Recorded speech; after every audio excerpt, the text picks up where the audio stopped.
दोस्तों, आज के समय में कार का शौकीन कौन नहीं है। और जो कार लवर्स है उनकी लिस्ट में लैम्बोर्गिनी कार का नाम तो जरूर शामिल होगा ही। लैम्बोर्गिनी दुनिया की सबसे बेहतरीन दिखने वाली हाईटेक कार है जो इटली की कंपनी बनाती है। दुनिया के बड़े बड़े रईसों के घर में आपको ये जरूर देखने को मिलेगी। और जितनी शानदार ये कार है इतनी ही शानदार इसकी कीमत भी है। लेकिन इसके शानदार होने का सफर इतना आसान नहीं था। लैम्बोर्गिनी कार तो सबको पता है, लेकिन इसे बनाने वाले शख्स को बहुत ही कम लोग जानते हैं, जिनका सफर चुनौतियों से भरा हुआ था। एक कैदी होने से लेकर फरारी कंपनी के मालिक एंजो फरारी से बेइज्जत होने तक, तो अपनी बेइज्जती का बदला उसे सफल होकर कैसे देते हैं, तो आज की इस वीडियो में हम जानेंगे। तो वीडियो बहुत ही इंटरेस्टिंग होने वाला है, पर हम आपसे बिल्कुल भी नहीं कहने वाले कि वीडियो के अंत तक बने रहना, क्योंकि हमें पता है अगर आप सफलता का शिखर छूना चाहते हैं तो आप खुद ही इस वीडियो को छोड़कर नहीं जाएंगे। तो दोस्तों, देर किस बात की, चलिए शुरू करते हैं। तो कहानी शुरू होती है 28 अप्रैल 1962 से, जहां इटली के रेनाजो शहर में फेरुशियो लैम्बोर्गिनी का जन्म होता है। उनका परिवार एक नॉर्मल किसान परिवार था। इनके पिताजी वाइन बनाने के लिए अंगूर की खेती करते थे और वह शुरू से ही फेरुशियो को खेती करने का और वाइन बनाने के सभी तरीके बताते थे। फेरुशियो अपने पिताजी की बातें सुनता तो था, लेकिन उसे खेती में ज्यादा इंटरेस्ट शुरू से ही नहीं था। उन्हें खेती करने से ज्यादा मैकेनिकल चीजों में काफी इंटरेस्ट था। इसलिए फेरुशियो खेती में इस्तेमाल किए जाने वाले ट्रैक्टर और बाकी उपकरणों को फिक्स करते थे, जिसमें उन्हें काफी मजा आता था। और अपने इसी जुनून को आगे बढ़ाते हुए इन्होंने मैकेनिकल इंजीनियरिंग कॉलेज में एडमिशन लिया, जिसके बाद उन्होंने कभी भी खेती की तरफ कभी देखा भी नहीं। साथ ही फेरुशियो को गाड़ी बनाने में भी बहुत इंटरेस्ट था, तो अपनी पढ़ाई खत्म करने के बाद उन्होंने कैवेलियर रिगी नाम की कंपनी में काम सीखना शुरू किया। ये कंपनी आर्मी के मशीनों को मेंटेन करती थी। यहाँ पर इन्होंने बहुत सा काम सीख लिया ही था कि थोड़े दिन के बाद इनकी पोस्टिंग एयरफोर्स में मैकेनिकल इंजीनियरिंग के तौर पर हो गई। तब वर्ल्ड वॉर 2 भी चल रहा था। तब इन्होंने वर्ल्ड वॉर में अपना अच्छा खासा योगदान दिया।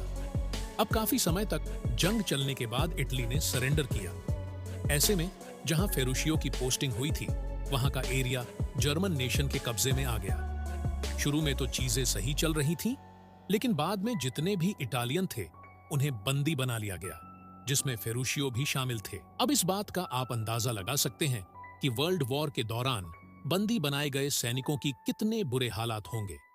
पर फेरुशियो की मैकेनिकल स्किल्स इतनी ज्यादा बेहतर थीं कि उन्होंने बंदी बने रहते हुए भी काफी मुश्किलें हल की और जर्मन की कई सारी गाड़ियों को ठीक किया, जिस वजह से उन्हें 1 साल के अंदर ही छोड़ दिया गया। लेकिन वह समय फेरुशियो के लिए काफी ज्यादा मुश्किल था, क्योंकि अपने बच्चे को जन्म देने के बाद फेरुशियो की वाइफ की भी मृत्यु हो गई और इसी वजह से वो खुद को लगातार अपने काम में बिजी रखते थे। उस वक्त फेरुशियो सिर्फ ट्रैक्टर और जंग से पहले की गाड़ियां ही ठीक करते थे। अब अचानक एक दिन से फेरुशियो के फादर की चिट्ठी आई और इस चिट्ठी में लिखा था, बेटा, हमें एक ट्रैक्टर चाहिए, क्योंकि विश्व युद्ध के दौरान काफी तबाही मच गई थी और लोग ज्यादा से ज्यादा खेतीबाड़ी में ध्यान लगा देना चाहते थे और यहीं से फेरुशियो की पूरी जिंदगी भी बदलने वाली थी। तब उन्हें आइडिया आया कि कैसे लोगों की एग्रीकल्चर जरूरतों को पूरा करके अपना खुद का बिजनेस खड़ा कर सकते हैं। उसी समय उनके पास ज्यादा कैपिटल नहीं था, जिसकी वजह से उन्होंने जंग के दौरान छोड़ी गई मिलिट्री व्हीकल से नए ट्रैक्टर बनाने की सोची। लेकिन उसमें ऐसा मॉडिफिकेशन किया कि महंगे पेट्रोल के बजाय ट्रैक्टर सिर्फ डीजल पर चलाया जा सके। और बाद में इन्होंने लैम्बोर्गिनी ट्रैक्टर के नाम के ट्रैक्टर बनाने वाली कंपनी खोली। और फिर क्या, जैसी डीजल वाला ट्रैक्टर मार्केट में आ गया, इनकी कंपनी दौड़ पड़ी। उनका बिजनेस आगे बढ़ता गया। अभी उन्हें ज्यादा प्रोडक्शन के लिए कैपिटल की जरूरत थी। तब जाकर इनके फादर ने अपनी सारी जमीन जायदाद गिरवी रखकर पैसे उठाए और फेरुशियो को दे, ताकि वे अपना बिजनेस का विस्तार कर सके। अब इन्होंने दिन रात मेहनत की, जिसके फल स्वरूप कुछ ही समय में इनके ट्रैक्टर बनाने वाली कंपनी पूरे इटली में फेमस हो गई और इनका बिजनेस बहुत अच्छा चला, जिस वजह से इनके पास अच्छा खासा पैसा भी आ गया।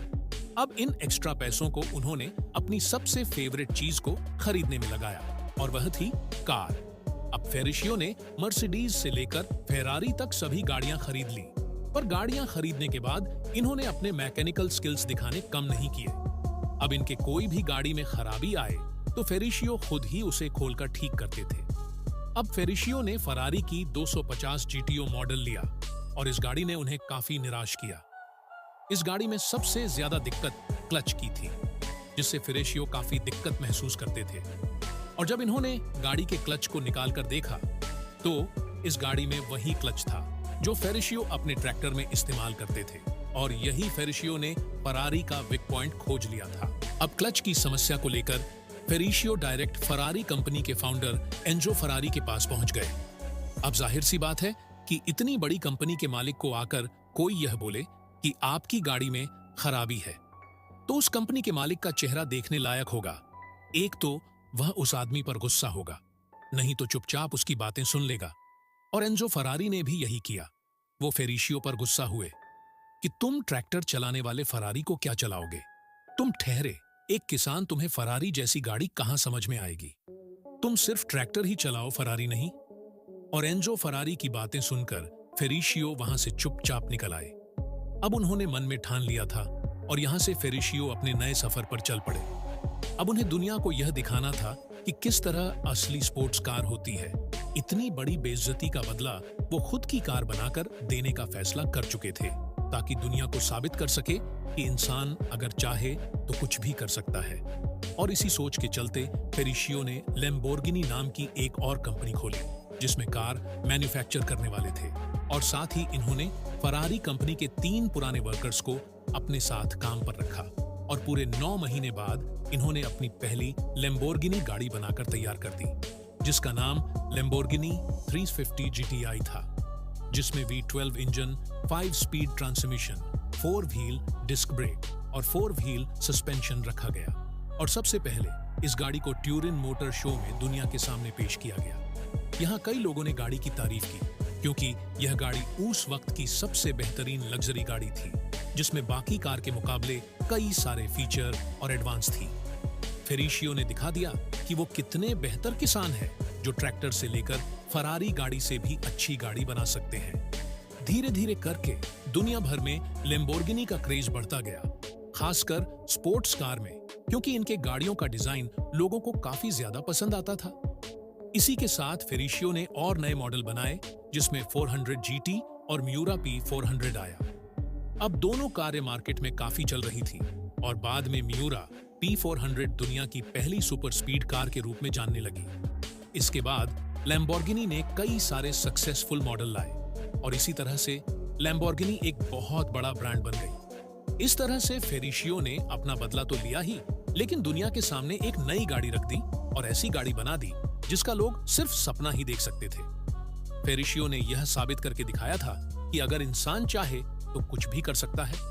तो यह थी फर्श से अर्श तक की कहानी। तो दोस्तों, आपको यह कहानी कैसे लगी कमेंट करके जरूर बताएगा। और साथ ही आपको लैम्बोर्गिनी या फरारी, इनमें से कौन सी गाड़ी सबसे ज्यादा पसंद है, कमेंट में जरूर बताइए। तो मिलते हैं किसी और नए इंटरेस्टिंग कहानी में।